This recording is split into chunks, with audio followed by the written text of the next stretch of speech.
Hello and welcome to the Pro Photographer Cheap Camera Challenge, where we find a professional photographer and give them the cheapest, worst camera we can find. Hopefully they'll take some nice photos with it. This time round we're in London with photographer Sean Tucker. Sean is a fellow Brit who spent his formative years in South Africa. He's a former priest turned photographer, and while his Instagram focuses more on his street work, he's passionate about portraits and has a popular YouTube channel dedicated to the philosophical side of photography. Firstly, what do you use? What's your kit? Do you want to see? It's kind of two, really. And this is probably the one I use more often, is my Sony A7 III.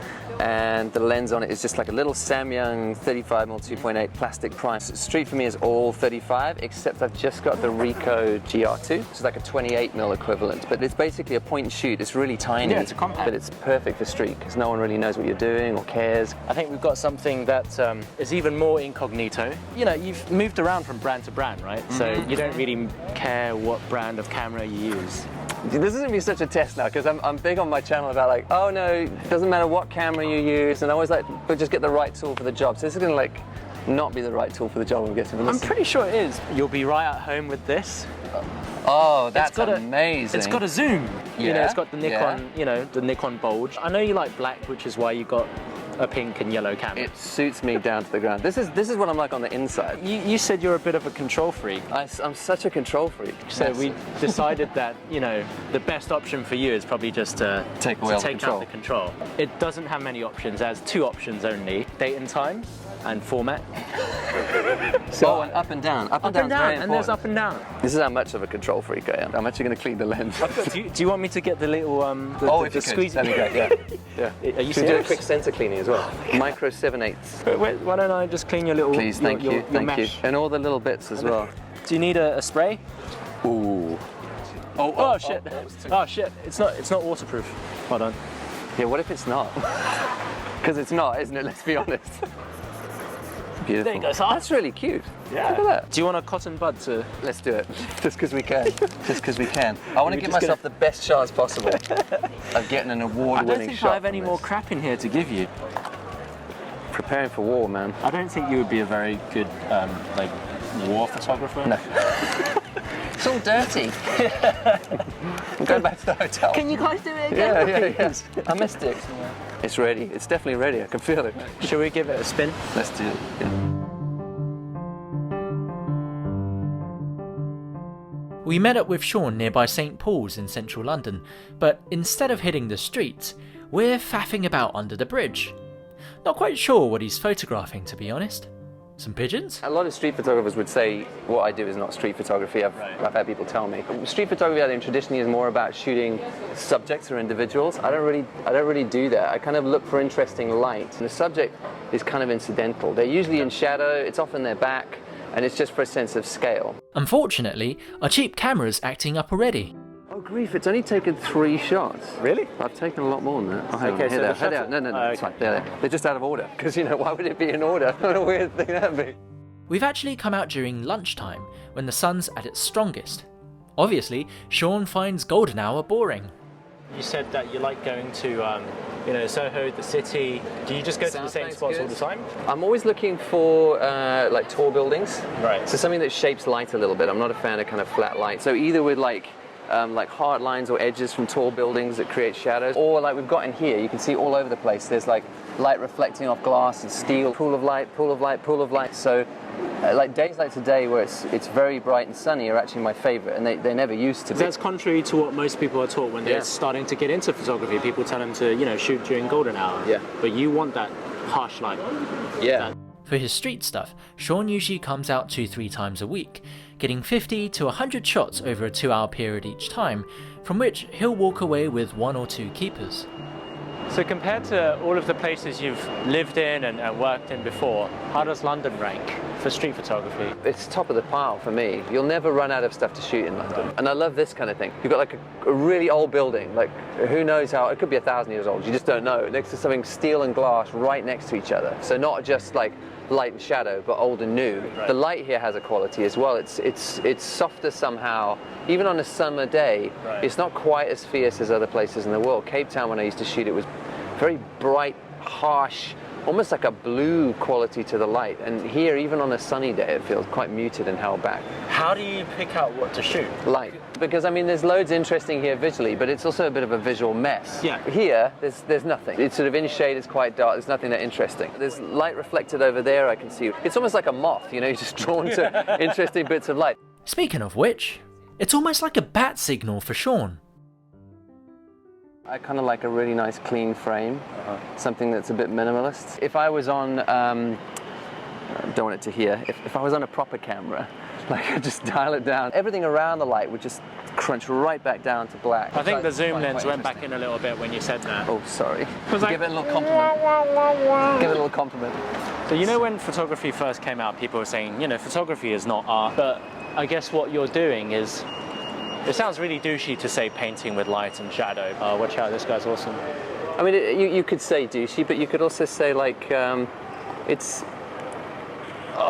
just too slow, man. It's just way too slow. It is what it is, though, isn't it? I mean, that's like, photography is that. You know, light and shadow together gives you your image. I get criticized a lot that, you know, what I do isn't street photography, but my criticism of like traditional street photographers is they're the opposite end, where they're so subject focused, they're not paying as much attention to the light. If you can bring everything together in one, like that's where I think photography sings. Instead of looking for interesting subjects, Sean will often squat in the middle of the street and photograph what, at first glance, appears to be nothing at all. It's weird the way you think. You kind of see things a bit differently, like you're in the Matrix with the ones and zeros. Yeah, it's true, actually, and I think that's a big jump you make with photography, is when you learn to see how the camera sees with its limitations. That might not look interesting to my eye, but I know it will look interesting to camera if I expose it right, which I can't. Less is more. Yeah, exactly. You have so much less with this, so you're going to get so much more. Bicycle. Thank you. Oh no! I feel a little bit like a backseat driver. I'm watching Sean's LCD screen, and I see the feet coming in. I see it coming into the frame. I'm like, yes, go on, you're gonna get it. And then like half a second later, I've got to anticipate by about like 3 seconds. It's like watching penalty shootouts, except every single time you miss. Yes. I don't put pressure on myself to get a photo every time I go out and shoot. I know that I'll learn something if I go out and shoot, whether I get final shots to post, you know, on Instagram or even on a portfolio one day. If I come back with none of that stuff, I've probably still learned something. Like, there's something interesting in this with these lines, but I mean, there's no shot here now, there's no subject. I mean, if there was somebody sitting there having lunch, I'll take that shot to take it home and look at it, because I'll remember this time of day, and maybe I'll walk back past next time I come and see if there's something here. Whenever Sean's out doing street photography, 90% of what he shoots is for his scrapbook. He likes to play around with ideas and see what sticks. So I notice you don't really get in people's face, you're more of a voyeur. That makes me sound like a sniper with a long lens. I'm not trying to get a specific person's photograph, so if I get confronted, I can very honestly say, I'm shooting the space, the light's beautiful in there. If you didn't get the shot, would you wrap around and do it again, like you're on a roundabout? It's the other thing, though, I'm super aware of like the fact that I'm a guy. Like, I'm not going to loop around to take photographs of women multiple times. I just don't want to be seen as a creepy dude. So I guess it's also physically and mentally tiring to always be basically cold calling people when you're taking photos of them. I think for an introvert, and people don't talk about that, it's a draining thing to do. And I think extroverts don't understand that. They go, well, like, why do you take it seriously? Who cares what other people think? Yeah. Introverts do care. Everybody cares. Exactly. You go have a cry in a big tub of ice cream, like, to get through it. But that's just how you're wired, you know. And you need to push yourself beyond your comfort zone, I absolutely agree, but you also need to listen to what drains you and what feeds you, because that might be where your style needs to be. So like, this is where I'm a coward. So there's a guy sitting in a car just opposite here, and you can see the stripes on the wall, and you can see the reflections on the car making really interesting shapes. So if this guy wasn't in the car, I would go stand right there and have people walk past, and he wouldn't even be in the shot. But I have to explain why I'm photographing his car with a pink camera. And I don't have a good answer. Sean's not afraid of missing an interesting subject. After all, in London, they're a dime a dozen. I mean, in this situation, because you're not photographing him, you're photographing the flowers. Exactly. If you actually come up to him and be like, hey, flowers are beautiful, can you just hold it for a bit longer and I'll take a photo of that? I mean, no, not for me though. If I'm going to stop you and ask you, I want a proper portrait now. Right.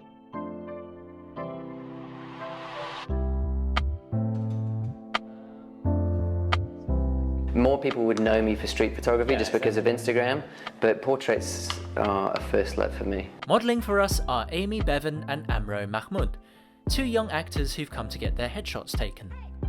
Are you able to cry with one eye and like keep the other one dry? No, seriously, it's a serious question, man. For Sean, photography wasn't always this glamorous. Before doing portraits, he spent several years photographing all sorts of things, like sofas, something he described as soul-destroying. So what makes photographing sofas so difficult?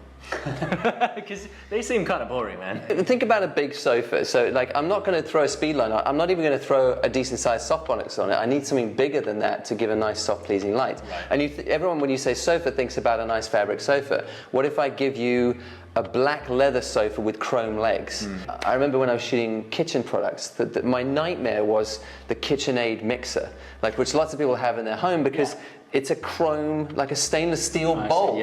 So if I'm shooting that thing, that bowl is reflecting the whole room. You're photographing a funhouse mirror, but you don't want to see anything in the mirror. So in a way, doing portrait photography is miles easier.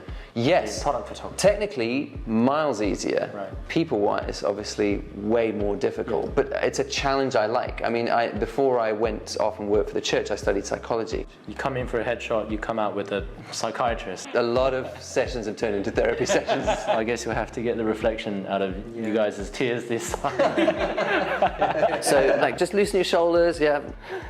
Have you ever been shot with a camera like this? Not like this before. You're just going to mirror me, okay? So you're going to just turn slightly to the side like this. You're going to lean on your front leg. You're already in it. That's good. You're ready to go. Yeah, cool. That's great. Lovely. You're pretty much non-stop bantering. Almost like you're trying to mesmerize your subject so that they just kind of stop thinking and they're like, yeah, okay. Everybody at the start starts held back. Even models, you'll find a little bit of reticence right at the start. That's totally normal. I'll do little things like, you know, get their favorite playlist on Spotify, make sure that's playing to kind of relax them. The more they start talking about things they love, I find that as the shoot goes on, they start to open up more and you start to get really interesting shots. Did you do animal studies when you were studying? Yes. What was your animal? An elephant. Was it? Yeah. No. So it's just a case of loosening people up and getting them out of their shell and then looking for not even necessarily what they want to portray to you and give you, but you want to almost find the chink in the armor, like the moment where they're most themselves. Oh no, there's no way to expose it. Here are my camera excuses. Are you ready? Unfortunately, there is no way to change the exposure on this. Excuses. Because I'm using a dark background, it thinks I want way more light than this and I can't turn it down. I'm going to try... It's not the camera, Sean. Isn't it? Are you sure? It's never the camera. I'll try put this light on the background a little bit. That might work. Yeah, it's just I never shoot on a white background. I find it quite dull. Yeah, you see, that will work. I always feel like the human eye is drawn to either the areas of highest contrast in an image, the most saturated colors, or the brightest value. You'll find if people go for a headshot in a white t-shirt, you spend lots of time looking at the t-shirt. So I like to sort of have a darker background and make the brightest thing in the image is the person coming out the frame. Yeah. All right, cool. I think that's great. Should we switch out? Cool. Good stuff. Next up is Amro, who's going for a moodier look. And see if we can get some side lighting going on. Usually, most women kind of respond to slightly more overhead, highlighting the T-zone, sucking in cheeks, and that sort of more beauty lighting. But I think guys respond to a bit more mood, so I'm going to bring it round to like, this is now like a more traditional Rembrandt light. You'd see it more in an action movie. You're not going to see this in a rom-com as much, because, so I'm also feeling out... Just mooding the yeah. Not to say you're not like a rom-com leading man, like you could be, but I'm also trying to feel out kind of what vibe the person has. That's lovely, really good. So just my hand here, you're just going to tilt your head a touch. That's perfect, right? Just soften the eyes just slightly for me. 3, 2, 1.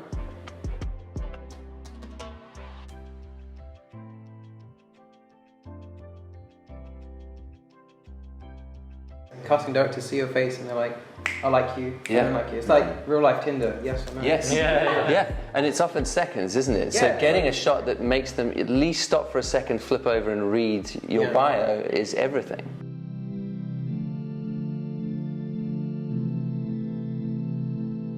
For Sean, photography is more than a technical exercise. It's a spiritual practice. Focusing on taking photos helps him clear his mind.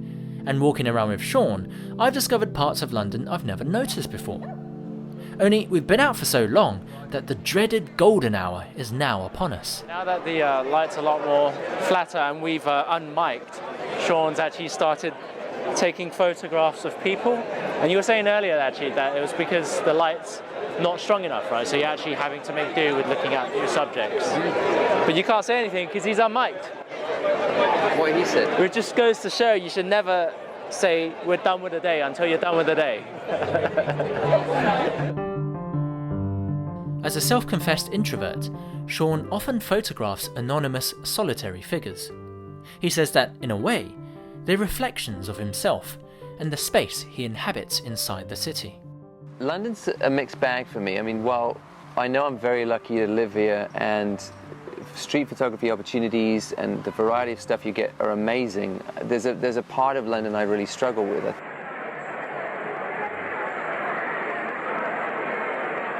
The pub culture here, that's how you socialize. You go to a loud pub, you stand on the street yelling at each other and you get into a fight.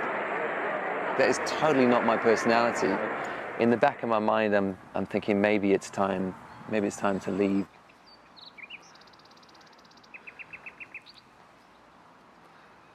You got into photography actually pretty late, didn't you? I think I just turned 30 actually, yeah. My 20s, back in Africa, I was working as a priest, pastor, whatever you want to call it, and they didn't pay extremely well. So I had to do something on the side to kind of bring in a bit of extra money. It started with video work, actually. I mean, any job I could pick up, really. 2008, there was some very serious xenophobic attacks in South Africa. People would come in from, Zimbabwe, Mozambique, Angola, to come and get jobs in South Africa, and local people felt they were losing out on jobs. And so in the local townships, they started to attack people and kill people. And there was literal bloodshed on the streets. So I said to the church, we need to get in right now with a bus and get people out as quick as possible. And they turned around and said, no, the Lord has given us the bus and we need to be good stewards of it and take care of it. It might get damaged. And so a couple of us stole the bus and we went down and we took people out all day. It was kind of then I lost my rag and just started saying, we are totally off the map with what's important. And the last church I worked in spent money to put spikes into the ground outside the doors so no one could sleep there. Homeless people couldn't sleep there. So I started talking about this stuff, and I was told, you need to stop that or you're out. And I'm like, well, I'm out, aren't I? I'd sunk 10 years into a career which I now couldn't do anymore and didn't want to do anymore. And that's when I sort of went, well, I'm already doing photography and video and really enjoying it. Maybe I could make that a career. So I tried to freelance, but I wasn't that good, to be honest. I mean, I shouldn't have expected that work would have flowed in because I had a lot to learn still. So for a good 3 years there, I waited tables at a restaurant that was around the corner from the church I used to work at. So I had people coming in And being like, Father, more cappuccino. Exactly, yeah, coffee, and then I'd bring coffee and then have to get out of their way. Yeah. And I was used to, standing on a stage and talking to people, they'd listen. Now I had to get out of their way to not interrupt their conversation. It was a really kind of a real knock to the ego. But it was a good way to start. It put the ego far away and let me sort of focus on how do I just, from scratch, make this work as a job.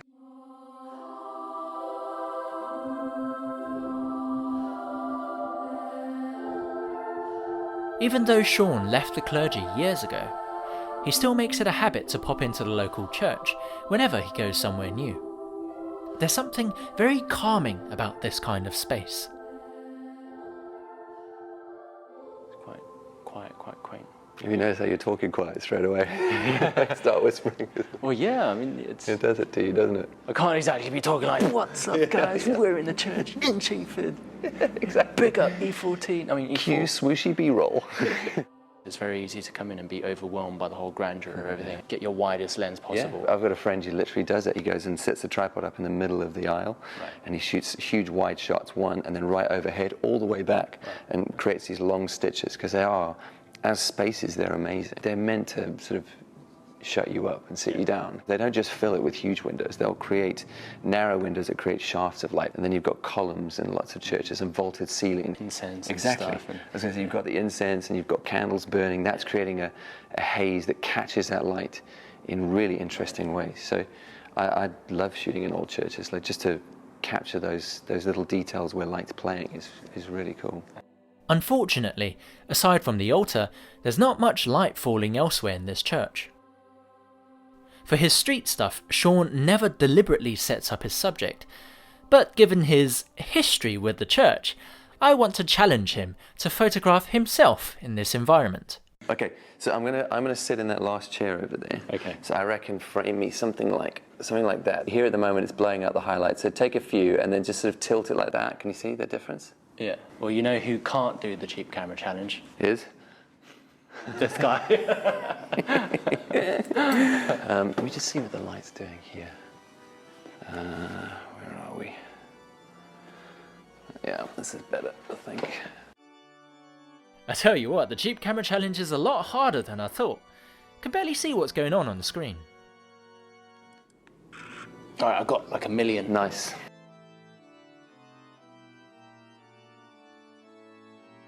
I quite like it. It's good. I feel a bit nervous standing next to the Sean Tucker gosh, taking photos of him. Please. Nailed it. Do you want a job? You have to use this though. Only. Oh no. I'll be second shooter with this. Well, you'll definitely have to pay me then. Okay. I don't know what to do in churches. Mm-hmm. I've already broken a bunch of rules. Yeah, probably. Probably. Yeah. You probably shouldn't have been sat up there. Oh, definitely. I'm going to hell. It's all right. You knew that was going to be the case when you left.